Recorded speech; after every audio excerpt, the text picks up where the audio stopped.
গাজীপুর জেলার খুবই সুন্দর একটি জায়গা।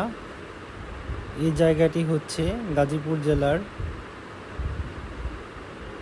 বাসন থানা ও কাশিমপুর থানার অন্তর্গত ভাঙ্গা ব্রিজ থেকে কাশিমপুরগামী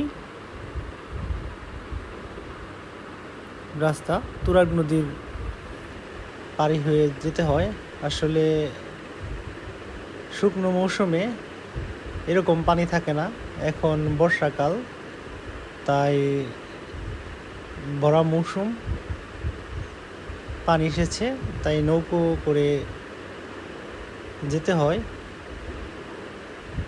চমৎকার দৃশ্য, সচরাচর এরকম দৃশ্য চোখে পড়ে না।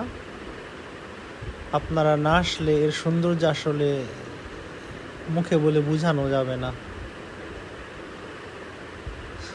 প্রতিদিন এই পথে প্রায় হাজারো মানুষের পথ চলা। এই জায়গাটি হয়তো কোনো একদিন নদীর উপর ব্রিজ হয়ে যাবে, তখন আর এরকম সৌন্দর্য দেখতে পাওয়া যাবে না। খুবই অসাধারণ দৃশ্য। এখন একদম পানি টইটুম্বুর।